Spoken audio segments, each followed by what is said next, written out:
But the thing is, I know that like it's difficult with they get disabled.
Tony, you by yourself what today. on earth? You know what?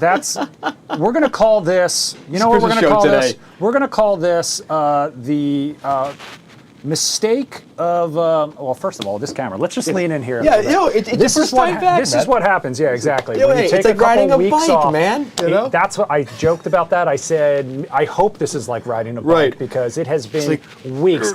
Anyway, this is the Live Zone Primetime. Hello. It's 9 o'clock. If you're watching on Fox Local or Fox 5 DC's YouTube page, thank you and apologies in advance for the top of the show. Fine. I'm producer Chris, back from paternity Yeah, leave. baby. This is Tony P. Thank you so much for joining us. to have you back, I'll try sir. to fix this You're good. You know what I'm going to do? I'm going to hit you with this in the meantime. Oh, We're gonna perfect. Okay, beautiful. Beautiful live picture. You know what that is on the right-hand side there? Joe Robbie Stadium, Hard Rock Cafe Stadium. Joe Robbie's from the 90s, I'm sorry. It is from the 90s, Yes. but that is where the national championship, the college football playoff national championship game is underway as we speak. And you know who's there watching? Who is? President Donald Trump. Oh, boy, of course he is. President Donald Trump. In case you're and Tom wondering, Brady's there, too, actually. Tom Brady, Fox NFL analyst Tom Brady. Scout of the next quarterback of the Raiders, probably Mendoza. Number 1 ranked Indiana Hoosiers taking on the University of Miami Hurricanes. Obviously, this is like a home game for Miami. Right. But right now, they are trailing 10-0 right. with 6 minutes and 13 seconds left in the second quarter. Okay. So we're going to have to go, and I have to tell you, so also Are you rooting for anybody? Do you? Well, so I like the underdog, even though they are number 1. Indiana hasn't won really a lot of things since the Bobby Knight era, when they were winning a bunch of national titles. The Hoosiers of basketball. I am looking forward to seeing Indiana take this win because you know what? I want to see Ole Miss in the national title game. Yeah, Miami I beat think a Ole lot of Miss. So people you know did. what? I have 2 things going against Miami. I have friends that went to Miami, but Indiana, like, they got to go all the way. And plus, Miami's a 10 seed. They're lucky they're even there. They're lucky so you they're know even what? there. So Plus from the ACC. It was Right. a little bit controversial that they were there Exactly. in the first place. I will just say I am glad that neither Georgia nor Alabama are there. I could care less who wins Georgia's at this not point. too bad. I prefer Indiana.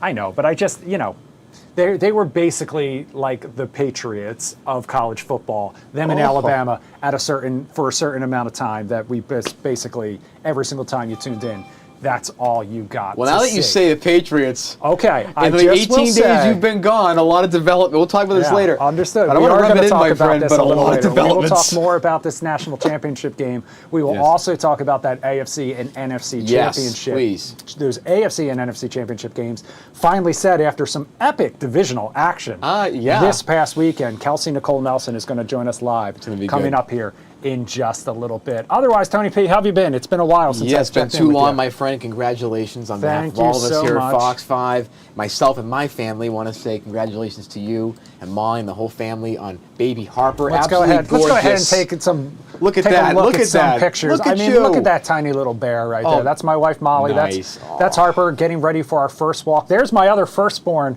That's my cat Pepper, and I'm introducing her because obviously they Look at that. Pepper decided that they were going to share a crib, but Look at that baby. yeah, our tree was still up when we came home, Good. so we It should have decided to been. take a family photo in front of it and our matching jammies, of course. But that's Harper Cleo Smith, born January 3rd, came into the world 7 pounds 8 ounces, 48 hours of labor, Adorable. 9 minutes of pushing. And that sweatshirt, as you can see, says "Girl Dad." I've worn it every single day. Every day. Every single day since the day she was born. I Look brought at it to that work face. with me. That was the first time I got to hold her after she was born. An emotional experience, as you could imagine. Yeah. But she's home.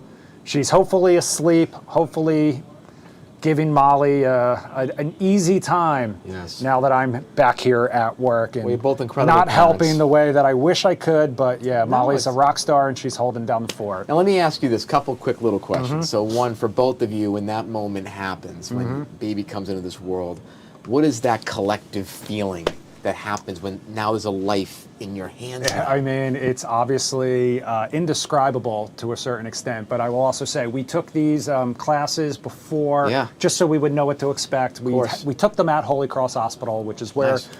she was born, and they asked us, it was a group of parents to be in the room, and they asked everybody. They went around the room and they said, what do you think, or have you thought about what the first thing you'll say when your baby yeah. is born, the first question. words that you might say? And a lot of people said, welcome to the world, or something, my Yeah. child and everything. And I was honest. I said, I'll probably say holy, because That's good for streaming. It is absolutely.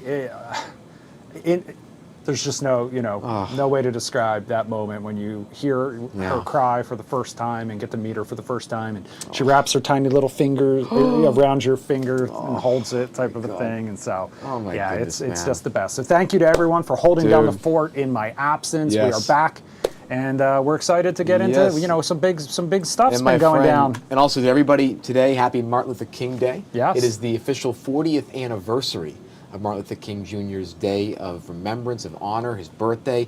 And one interesting fact that I learned, and again, this is not something that's a new fact, but Stevie Wonder's song Happy Birthday was a major part of getting this holiday, along with his wife, Coretta Scott King, who's along with us as well, who passed in 2006, another hero in the civil rights movement.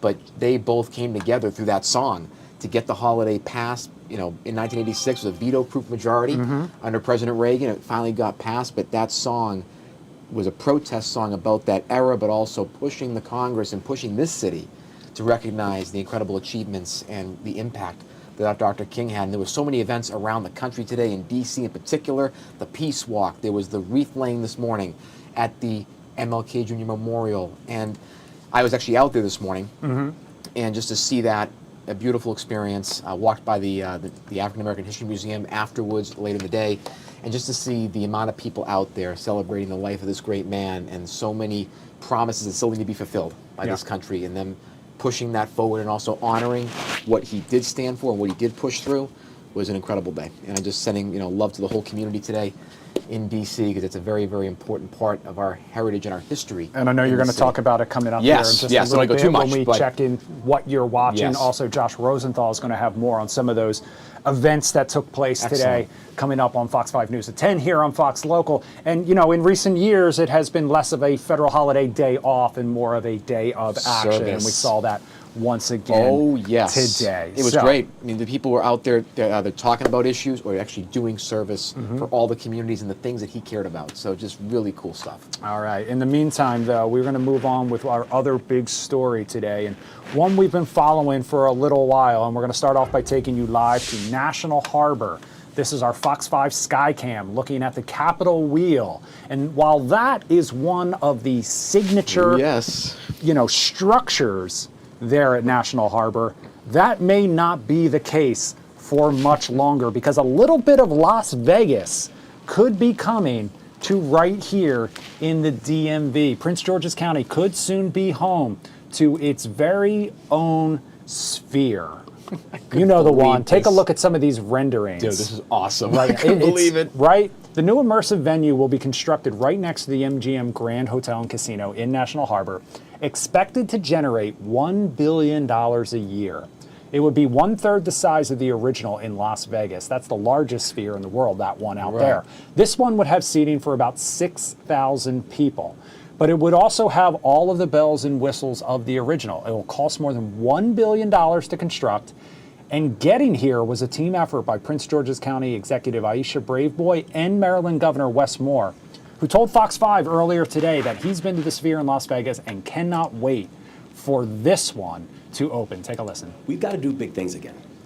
We need to go after big opportunities, and this is an opportunity that's going to bring thousands of jobs.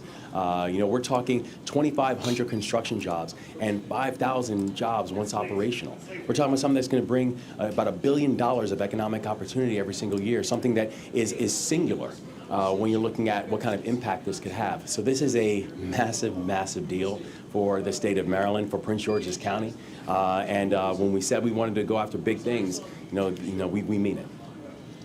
So the National Harbor version of the Las Vegas Sphere, which, by the way, in case you were wondering, opened back in 2023, would come to life with roughly $200 million in incentives from the state of Maryland and the developer of National Harbor. It would use tax revenues to pay back construction bonds. It would also generate more revenue for the state and county than Northwest Stadium and the now closed Six Flags combined. That's according to Prince George's County Executive Aisha Braveboy. Take a listen. Because those are seasonal venues, especially with the Commander Stadium. We have 8 games a year, some years, and then a few concerts here and there. This will be a 24/7 operation with concerts, movies, sporting events, corporate conventions, and other opportunities right here in Prince George's County.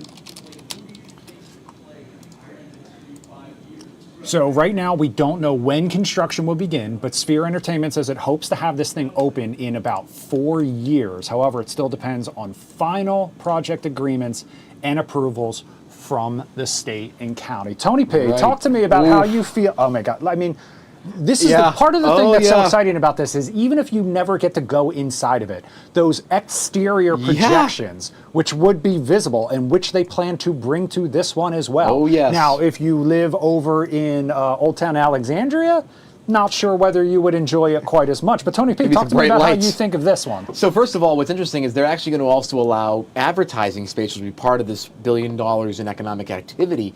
Just like you see in Vegas, Google did some ads for their AI products, and there's some of the different. I think during the 24 election, the candidates, I think it was Kamala Harris, did an ad on the Sphere. So there's going to be advertising activity, some interesting graphics on there, and it's going to be fascinating. I love this idea. I like that it's smaller because it really fits into. There's a lot of traffic already at MGM National Harbor, so you don't want to put too much in there. Number one.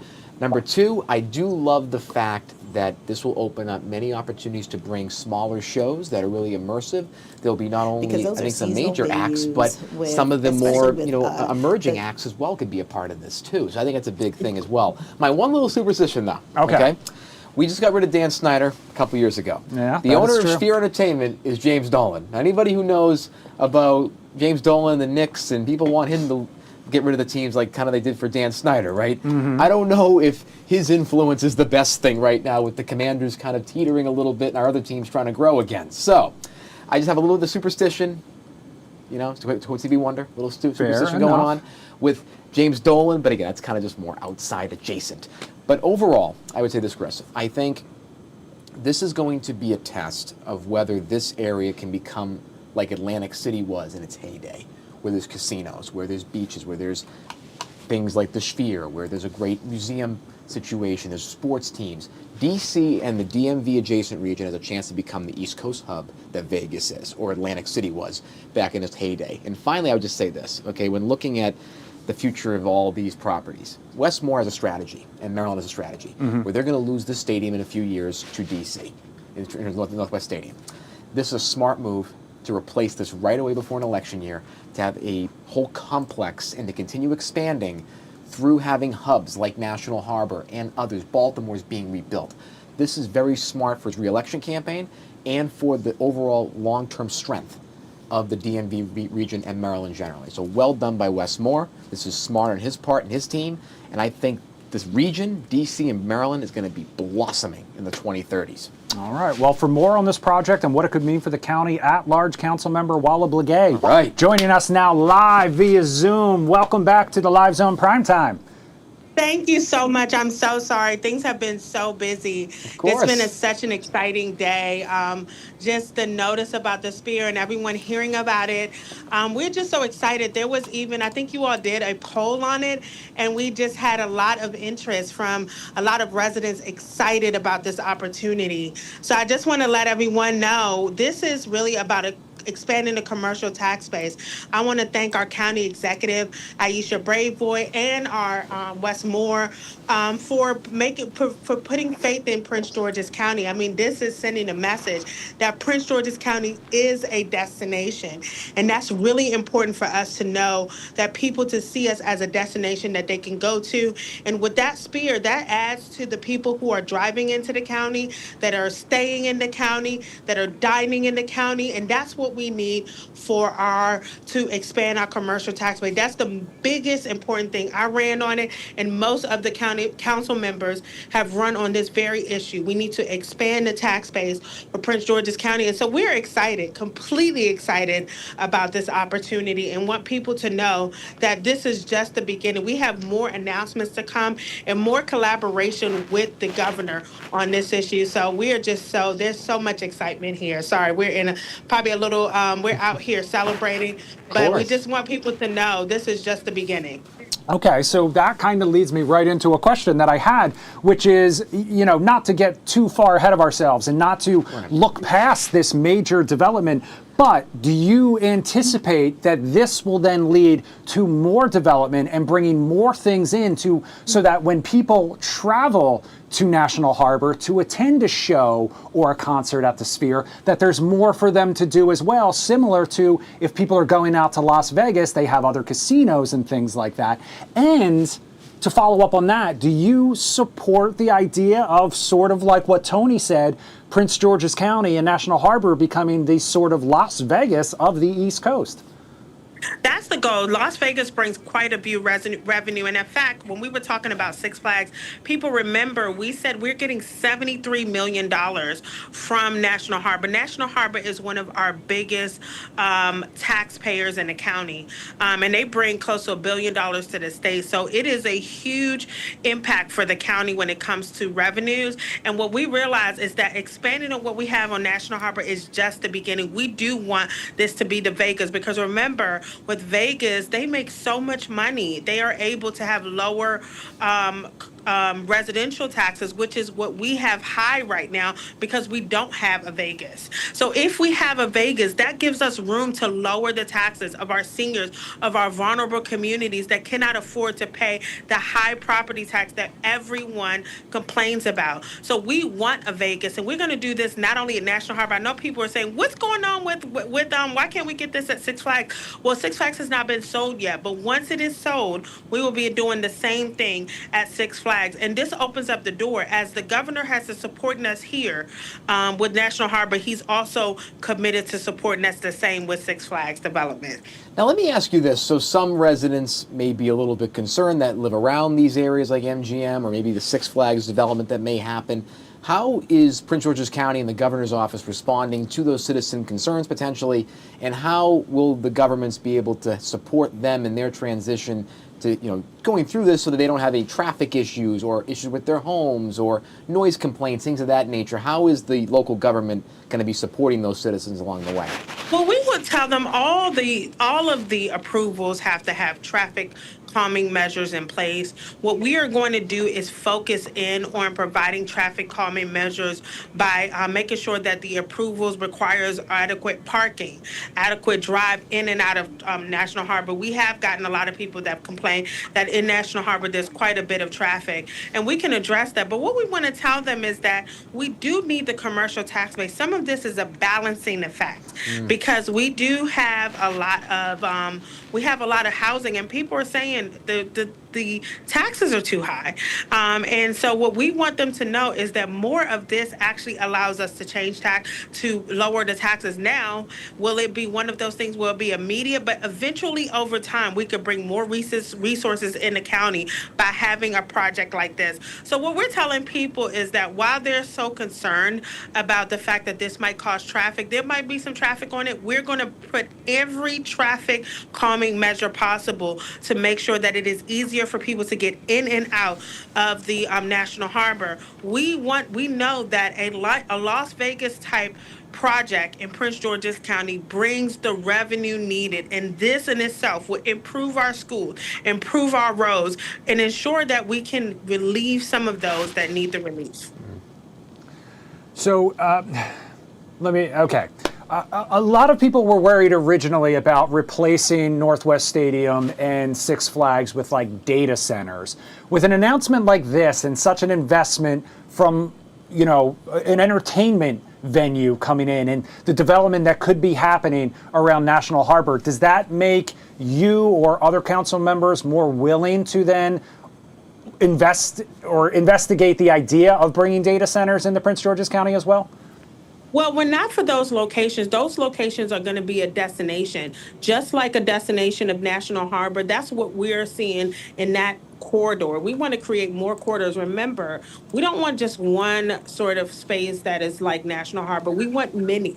And that's what we're trying to tell people. We are looking at bringing that type of development to the area where we have the stadium and Six Flags, because remember, they had something similar to that before. So we are going to look to do the same. And one thing I will say is that the biggest partner that we had that reached out to us when Six Flags was closing, reached out to us when the commanders, that was all the governor, has been the governor who has delivered with the spear and will deliver with other issues. So what we want to let people know is that we need the type of development that we have at National Harbor. We need at least a couple more throughout the county to get the revenues needed to actually provide for our residents. So we want people to know that this is just the beginning. We're not going to bring data centers owners to National Harbor, to the National Harbor, but to the stadium. You know, we're working now with the owners, which is the Commanders, on bringing another stadium there. We're looking at soccer. There's some exciting things that we're talking about now.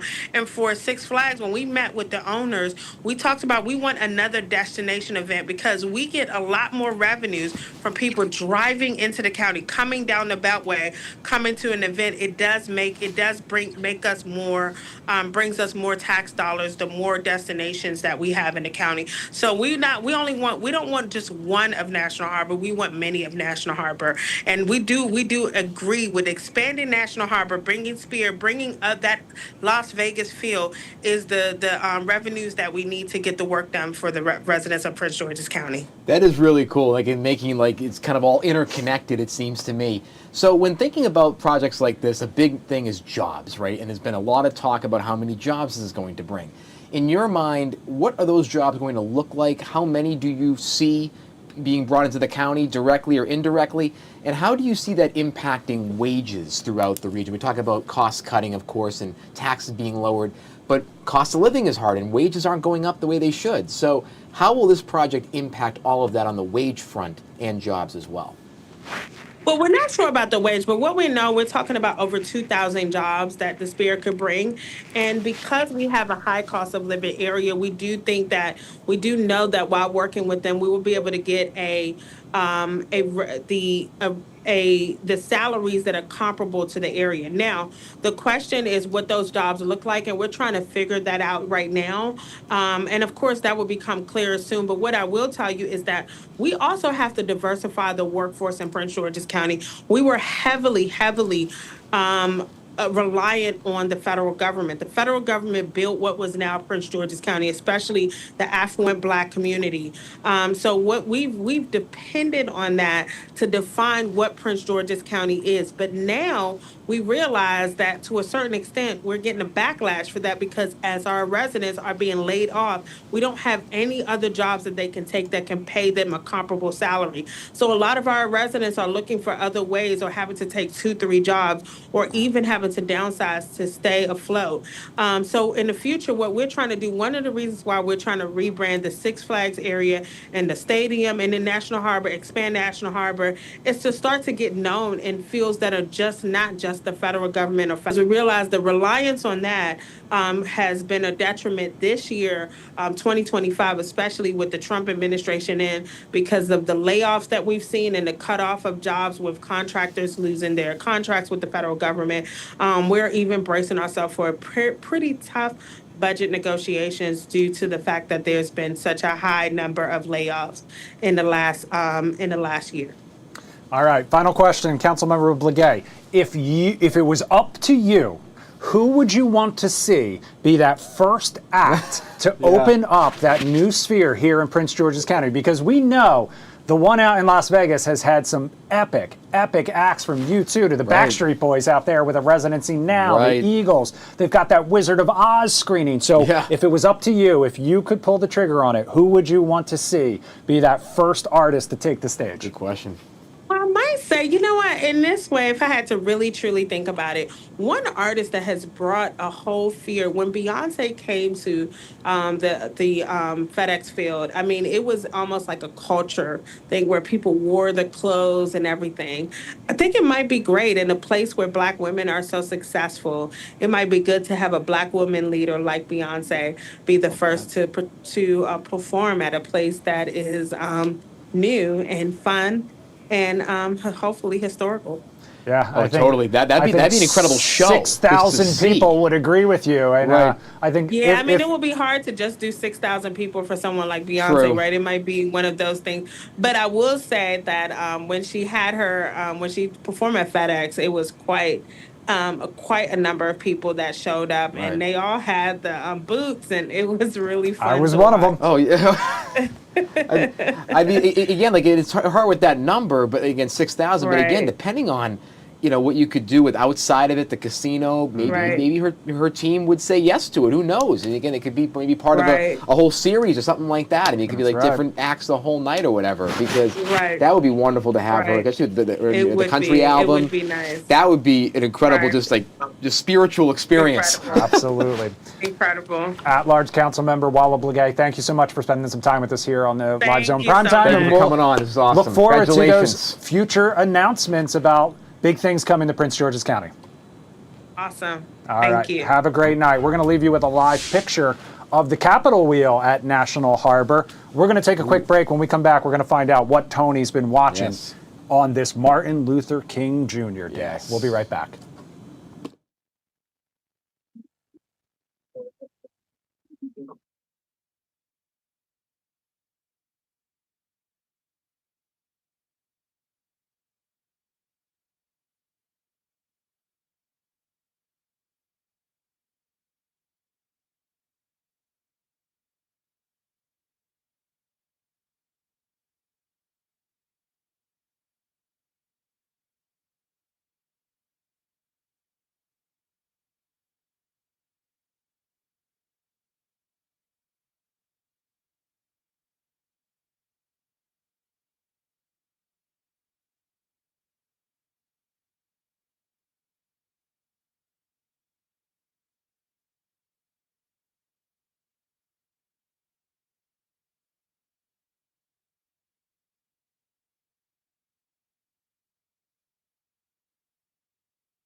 All right, welcome back to the Live Zone Primetime on this Monday night, and I fixed that. Yeah, the widest show. The shot people want to see, the two of us together, one-on-one. This is primo location, right? They say in real estate, location. And the camera in the right location. Chris is working his way back into the swing of things. But listen, you've had a long 18 days, an incredible 18 days, but a lot of stuff. You've been barely sleeping, my friend. Any new parent out there knows about the serious lack of sleep that accompanies the birth of a newborn. Now I got to ask one question before I do my rundown. Okay, for any of the expecting parents that haven't had their first child yet, but they may be having one soon. What is the one thing that surprised you and some advice you could pass along to prepare aspiring parents or ones that are close? The one piece of advice that I would share, and you and I talked a little offline about kind of some of the things that went along with the birth of our child, which, it's more of an offline conversation. I'll just say that. Totally.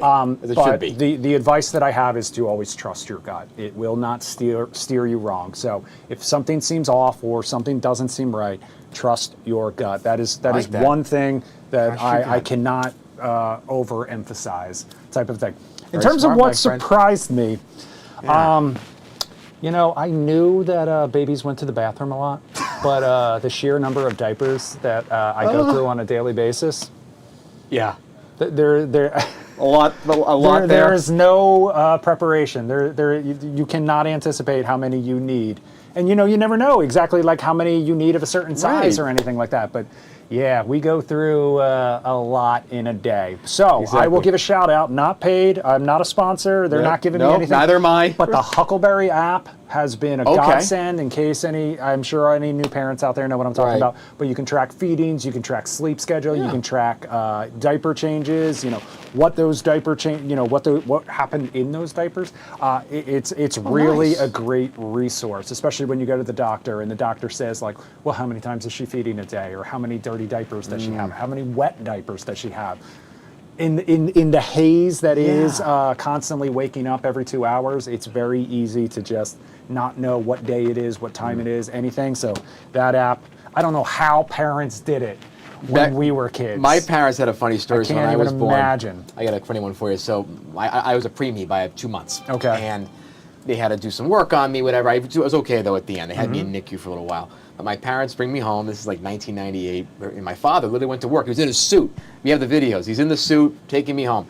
And they drop me on the floor, and the words are on the tape, and they go, "Now what do we do?" And that was like, and that's a lot how parents feel, and it's so real. But having the app, I think, could be helpful with the analysis. Okay, here's how she's feeling these days, and then the pediatrician has more information. This data is important, as we know. No question whatsoever. And I can imagine it's helpful in that front. The other thing I'll say is, the labor and delivery and the maternal recovery nurses joke there. It does not come with a manual.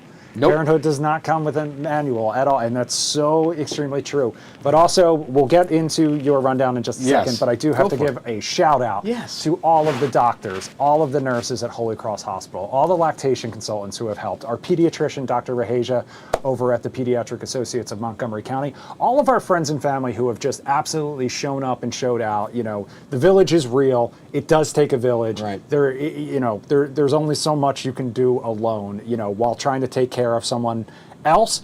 Someone has been there to take care of us. My sister-in-law, Laura, Molly's sister. My parents came down. Molly's Aunt Sandy is there with us right now, helping us out. Friends who have sent food, Pat, Amy, Eloise, Nicola, my personal trainer, and good friend. She's more than just a trainer. She's a great friend and beyond. So many people have just been there for us emotionally, physically, hunger-wise. So thank you. Thank you to everyone. And to my wife, Molly, who is an absolute rock star, who's home with Harper right now. Love you. Molly. And can't wait to get home and take over. Yes. Can't wait to get home and take over. And the faster I do my rundown, we'll go get you to that point, my friend. All right, so let's dive right in. Let's talk about what Tony's watching today. So we're going to start today in Washington on this Martin Luther King Jr. Day. And this year, the celebration is landing in a tense national moment. Video from events around D.C. today show crowds gathering for ceremonies and community service projects. But the holiday is also being marked against a backdrop of deep political division and anxiety across the country. In an interview carried by the Associated Press, Reverend Bernice King, Dr. King's daughter and CEO of the King Center out of Atlanta, Georgia, called the holiday a kind of saving grace, unquote, right now, because it brings what she described as sanity and morality into a troubled climate. She pointed to the issues her father warned about late in his life, such as poverty, racism, and militarism, saying those threats feel real, especially as present as well today. Dr. King also tied that directly to current events, including DEI rollbacks, political fights over how American history is taught and presented, and immigration enforcement actions that we have seen around the country, especially in Minneapolis. She also urged people to treat MLK Day not as an annual tribute, but as a measuring point, using the holiday to recommit to action throughout the year towards a more just and peaceful society. So a big emphasis on the service component. Now to that Washington politic, what we're watching tonight is a notable divide between the Catholic leadership and the Trump administration. The New York Times reports prominent U.S. Catholic officials and archbishops are raising concerns about the moral direction of American policy, including foreign policy and military action. And Reuters reports 3 U.S. Catholic archbishops specifically questioned whether the U.S. is maintaining a moral role on the world stage, arguing military force should be treated as a last resort only. And speaking of foreign policy, Denmark is moving to visibly reinforce Greenland as tensions rise about President Trump's renewed push to bring the territory under U.S. control. The Financial Times reports Denmark is sending additional troops and expanding patrol capacity into Greenland, a move aimed at showing sovereignty and readiness as Trump continues to frame Greenland as a national security policy and priority, and has not ruled out using force. Danish leaders have responded by saying Greenland is not for sale in the future, and its future can only be decided by Greenlanders themselves. Overseas tonight, authorities in Spain are investigating a devastating, deadly train crash. The New York Times reports at least 40 people were killed after a collision involving a high-speed train, with survivors describing chaotic scenes and emergency crews searching wrecked cars. Officials are now working to determine exactly what caused the collision and whether any signaling or human error played a role. The moment has sent shockwaves throughout Spain and Europe as it relies heavily on trains for public transportation. Now to social media, a milestone in the daily attention battle that we see all across streaming and everywhere else, Chris. TechCrunch reports Meta's Threads has edged out X in daily mobile users based on new similar web data. The report says Threads is now averaging roughly 141.5 million daily active users on iOS and Android, compared to about 125 million for X. The report notes that X still has stronger desktop traffic, but on mobile, Threads has a clear advantage ahead. From the Global Economy Desk, a new caution flag from the IMF. The organization is concerned that global growth may be leaning too heavily on the AI boom, warning policymakers not to treat AI-driven gains as automatic or permanent. The IMF is urging governments to continue broader productivity investments, strengthening workforce readiness, and avoiding building economic expectations around one dominant technological trend. Now to entertainment, starting with a very public family feud. Extra reports Brooklyn Beckham posted a series of messages on his social media saying he does not want to reconcile with his family, describing deep hurt and frustration over what he claims has happened behind the scenes. Extra says David and Victoria Beckham have been contacted for comment, but nothing heard from yet.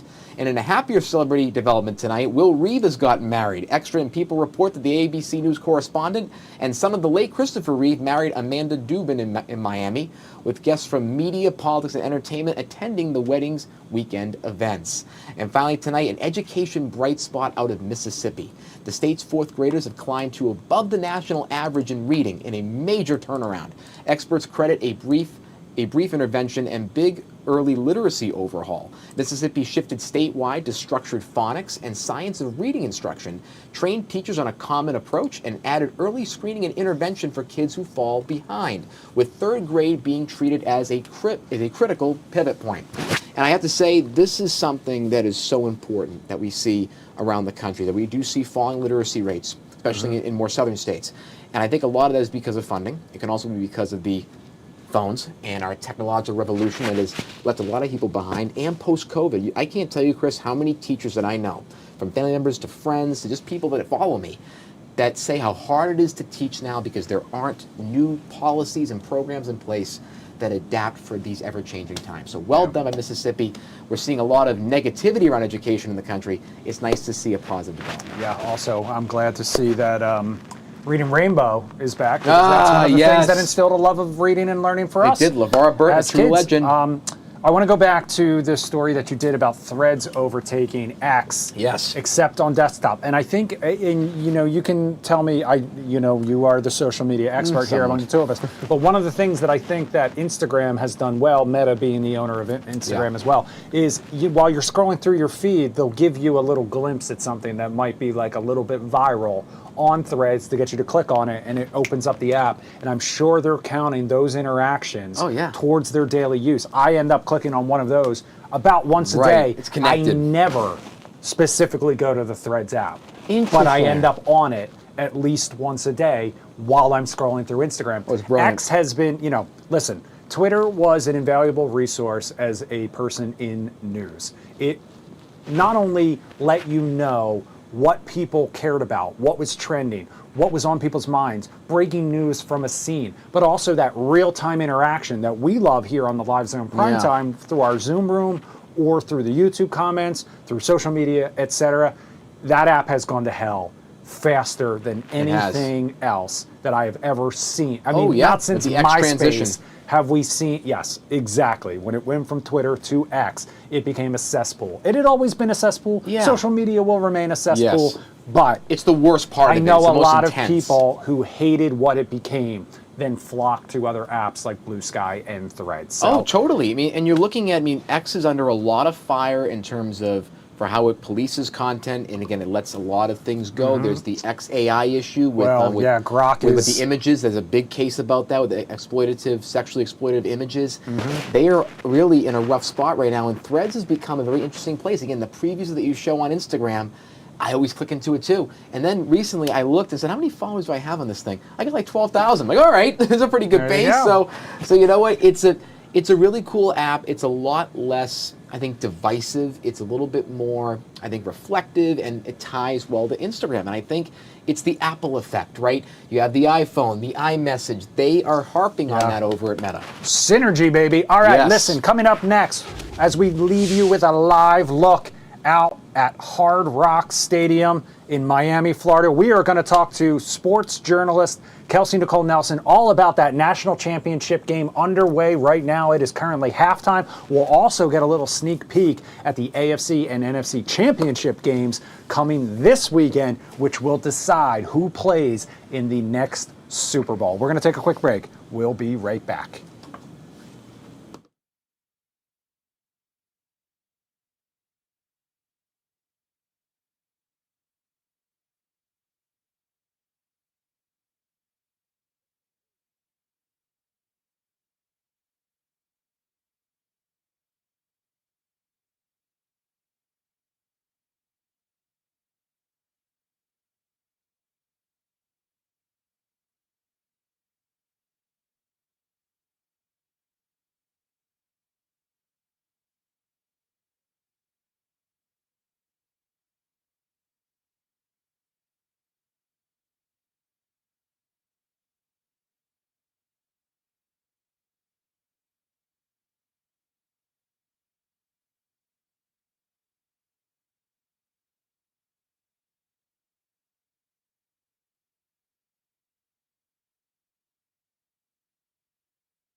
All right, welcome back to the Live Zone Primetime, taking a live look at Hard Rock Stadium down in Miami, Florida, where the College National Championship game is back underway. Yep, just started.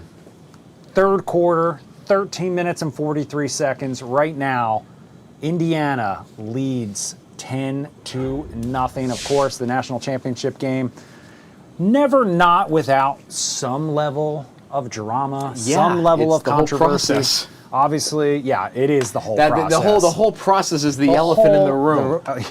You said it, Tony P. And I think Indiana, no doubt, ranked number one, has had an incredible season. I think a lot of people took some issue with University of Miami being there. On the other hand, I think they are the controversy this year. I said at the top of the hour when we started talking about this, at least it wasn't Georgia or Alabama. Georgia's good, though. I know they are, but I was getting a little sick of seeing them win we that.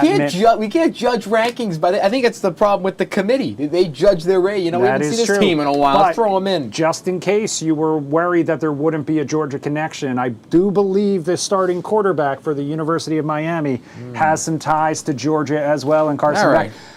To sort this all out, to talk a little bit more about what we're missing while you're joining us here on the Live Zone Primetime, award-winning sports journalist Kelsey Nicole Nelson joining us now live. Welcome back to the Live Zone Primetime, Kelsey.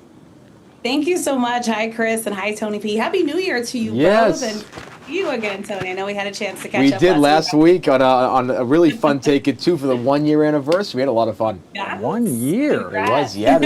And by the way, the cupcakes were fantastic. Oh my gosh, nothing but so cakes good. did not go wrong. Shout out to Sophie for ordering those. Yes. Those were I'm sorry that I missed out on all the fun. For 2 years, we'll do it for 2 years. For the 2 years. All right. So talk to us a little bit about this national championship game. I assume you're watching. You've been watching while we've been here doing this. What are your takeaways, and what do you? Has Indiana got it in the bag? Yeah, well, Chris, I will tell you, you and Tony P have set me up so perfectly talking about Georgia connection. Also want to shout out that you guys talked about Mississippi before. I have family from Mississippi and actually have a community action project all about literacy called Books Breaking Borders, no Books way. in Educational Bankruptcy. So I was like, oh my gosh, Tony P and Chris just knew where I was coming. Oh, and I love threads. So again, you guys Wow. There you go. We did not communicate before we the show. found the one person who Yes. does. There's a Go to thread my there. Threads app. So thank you all for setting me up. But no, as it relates to this game, Carson Beck had made news just this week because many people, talking about he is a quarterback that does have experience playing in a national championship game, though many would say, obviously, he played in garbage time when he was at Georgia, was not the one leading that team in that game. He enrolled at Georgia at 17 years old now, y'all. He's 23 now. I know there was a lot of people talking about the press conference that he did in which he said he has already graduated prior to transferring to Miami. I think people have to remember Carson Beck enrolled in Georgia during the pandemic time. And so we have to remember that 2020 NCAA ruling that gave players an extra year of eligibility. So all of you all who are trying to do the math about these 6 and 7 year guys, again, go back to the time when they enrolled. And I know it's 2026, but COVID was a thing. We all lived through the pandemic. And again, there was extra eligibility. Granted, that being said, yes, we're talking about Miami. They are playing essentially at home. And, everyone's talking about the stars, DJ Khaled being on the sidelines. I think Lil Uzi was there as well. So a lot of people excited about Miami. They are a school that brings the stars out. They are underdogs, though, because they're playing an Indiana team that, folks, has us talking about football in Indiana. We did not talk about that school prior to the season. It was always a basketball school. So all of a sudden, Indiana having a Heisman winner and Fernando Mendoza had a chance to be in New York during that time and just seeing the camaraderie with his teammates. I think why this team is also special, I want to take folks back to the Rose Bowl in which they won. Remember the MVP of that team being Pat Coogan, the center offensive lineman for that team, something we do not usually see when it comes to MVP and bowl game victories. And why I bring that up is Indiana, everyone's talking about their team play.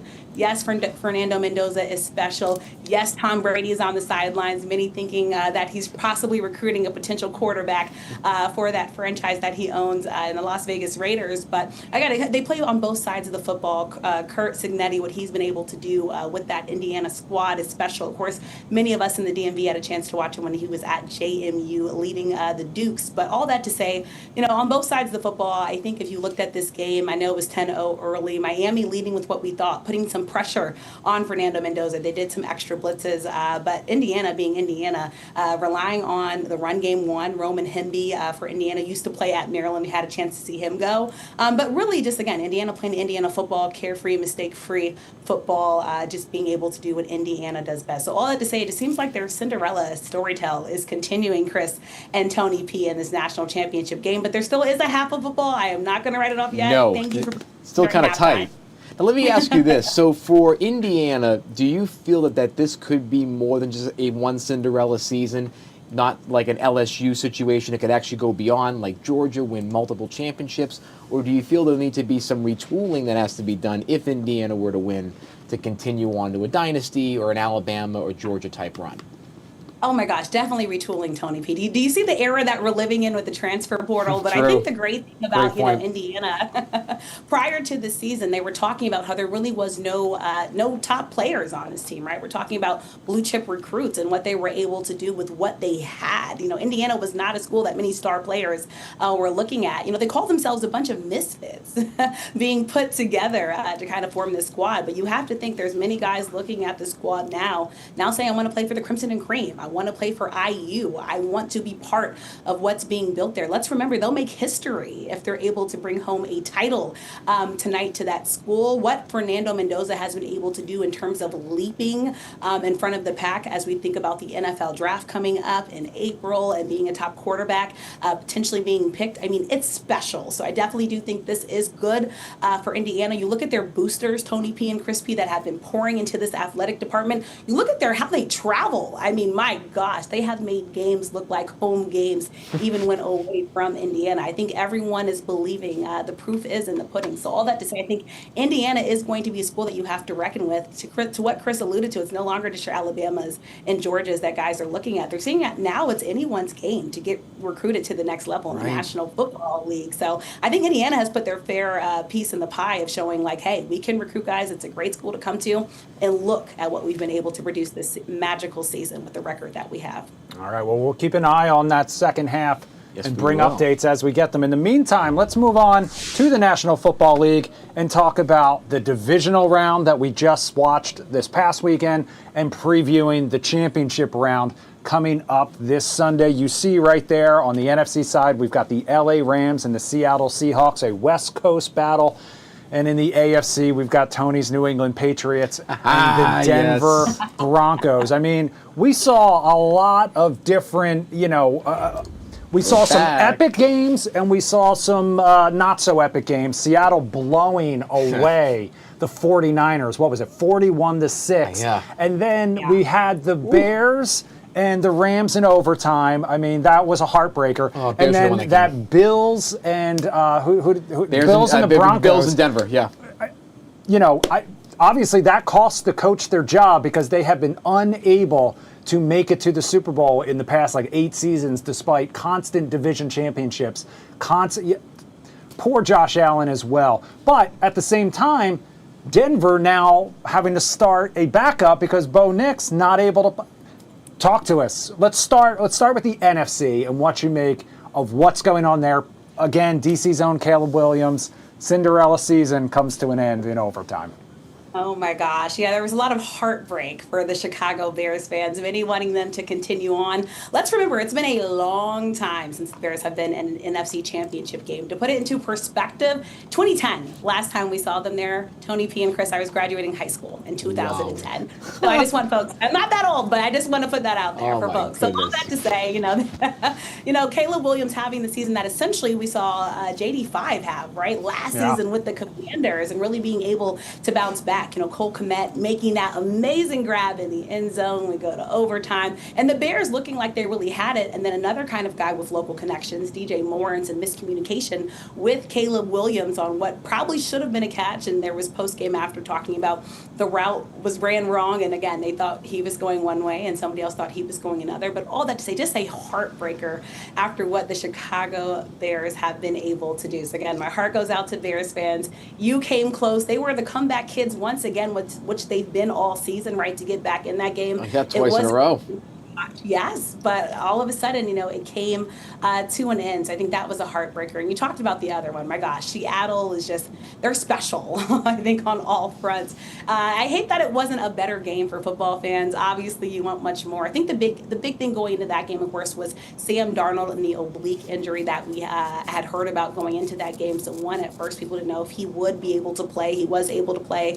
The great thing about it for him is that he will be able to get healthier. I think there's a lot of people that haven't been talking about Seattle, folks, in the big realm of things, but they are a team that I think we could be seeing again in San Francisco when you look at how things align. I think the biggest thing, though, for Seattle is just going to be staying healthy. They have a left tackle right now that is day-to-day. Also went down one of their running backs, right? And we know that's something special for them as well, their leading touchdowns scorer. So that being said, I think Seattle, health is going to be wealth, but do not write them out. And again, I think a lot more of us need to be talking about them because I'm not hearing enough people talking about who they are. I think Sam Darnold, what a story, I think, for him as well, if you followed his career. So I think it's really special for that team to be here. But I think the biggest news out of that one, again, is just the Bears, just being let down. But I think the brightest thing is Caleb Williams. I don't know if you guys saw the fun trends that he started in Chicago. Guys getting their nails painted, some of drinking that, matcha. Yes. He's a cultural icon. Oh, yeah, the nails. And, well done. Just talking Rams and Seattle before we get into Tony's Patriots. I won't be biased, I promise. Feel free to be. Cooper Kupp obviously now going to face his old team. He got traded to Seattle, so now he'll face off with his own team in that NFC Championship game. So we'll be watching that one as well. Do you have do you think Seattle's got this one, or do you think LA is going to put up a fight? I think it's going to be good. You know, I mean, Seattle, it's hard to write off after what they just did. And I think the biggest thing for the Rams, of course, is just I think a lot of people talking about Matthew Stafford, right, and the quarterback play. You know, will he be able to be sufficient and good enough? But again, I don't think you can write off the Rams. You know, when you got a guy like Puka Nacua, Devontae Adams. I mean, they have the weapons and they have the pieces. So I think this will be a much better game between these two than Seattle had to do in that last round. So I'm looking forward to it. Should be a good one. Now let me ask you this one. So we have, of course, the Patriots versus the Denver Broncos. Dynasty is back. 3 o'clock in Denver. Now, one of the biggest shocks is when I saw Sean Payton go to the podium the other night and say, wait a minute, Bo Nix is out with an ankle injury and he's out for the season. And Jarrett Stidham, who was a draft pick of the New England Patriots, 4th round back in 2019, will be starting for the Denver Broncos against Drake May and the Patriots. Let me ask you this. What are some of the keys to victory in this AFC Championship game for both teams, especially since one of them is down their star quarterback? So what are going to be those keys that will determine who wins this game, no matter what the quarterback situation looks like? Yeah, let's start with Denver because, you know, how special was it? Bo Nix, who would have wrote him to be in this position, and Sean Payton, and what they were able to build together. And you talked about it, George Stidham, who a lot of people probably forgot about, honestly. I did. When it comes to the quarterback rank, somebody we haven't seen Tony P play in 2024 and 2025. Now, there's some folks who were saying, hey, a couple years ago, he did have a 365-yard game against San Francisco, but keywords there, a couple years ago.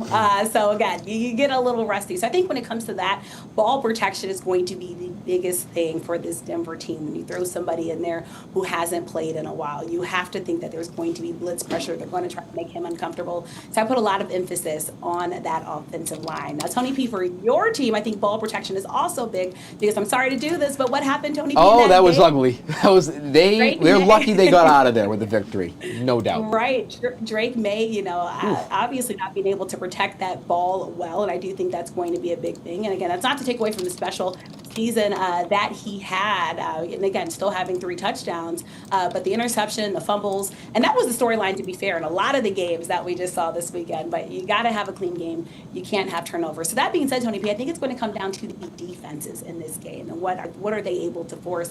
What are they able to do? I mean, Drake May, let's remember how young he is in this position and what he's about to do for a storied franchise that also has been waiting to get back to this point. For 7 years, it's like an eternity. I wasn't going to say it, Tony P, but you said I know there's a lot of fans out there who have been waiting for this moment.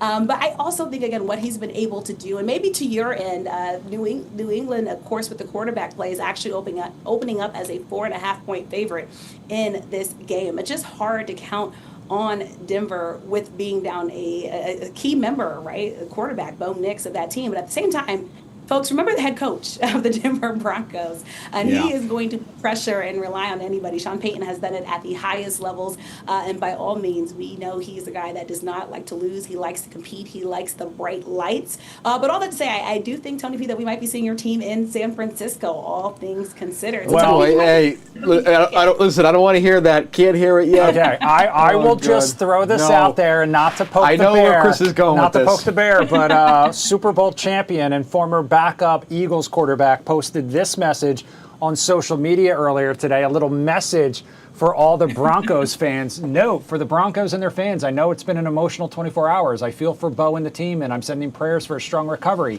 A positive note going into the game versus the Patriots is that they struggle against backup quarterbacks in championship-style games. Now, if you're not familiar with what that's a reference to, that would be the 2018 Super Bowl where Nick Foles and the Philadelphia Eagles beat Tom Brady and the New England Patriots. Barely. Brady threw a 535 that night and lost the Super Bowl as a record. But let me thought I'd get that in there. So just quickly, I know we have like under 2 minutes, but if the Broncos were to win in terms of putting it on Jarrett Stidham, let's say that, for example, what are some of the things that he's going to have to do as the quarterback to make sure the team does well and can actually move beyond just the defense protecting him like it's like a 2000 Ravens, for example? Oh my gosh, yeah, you brought up one of the most storied defenses in NFL agree. You know, I think when it comes to that, let's be honest. Most teams, when there's a backup quarterback there that hasn't been there, what's the first thing they're going to try to do? They like to run the football, right? You want to take it out the hands, you want to move the ball. So I think obviously, naturally, you're going to see that. And also, you have to think about, you know, short play action passes, right? Biggest thing, you don't really want to make him have to throw the long ball. Again, somebody who, well, it's not to say he can't do it. Obviously, he's a National Football League quarterback for a reason, but somebody, this is big pressure game, big pressure moment, and you're a little bit rusty. So all that to say, I think you have to expect a lot of that. But at the same time, I think this is really when that next man up mentality, Tony P, is going to have to happen. There's a lot of pressure, but let's remember, we're talking about a Cinderella team, and the Broncos are just that. How many people had written at the beginning of the season and being in this position? Nope. I won't believe you unless you lived in Denver, unless you live in Denver. Nobody else outside of Denver would have put them here. You know, Bo Nix, we talked about quarterbacks in the national championship football game. He's another quarterback that for a long time, you know, has been, I think, you know, Oregon. Yes, right. Kelsey, we're down to the final 20 seconds. We'll be tuning in this weekend to see how it all plays out. How can people follow you for more?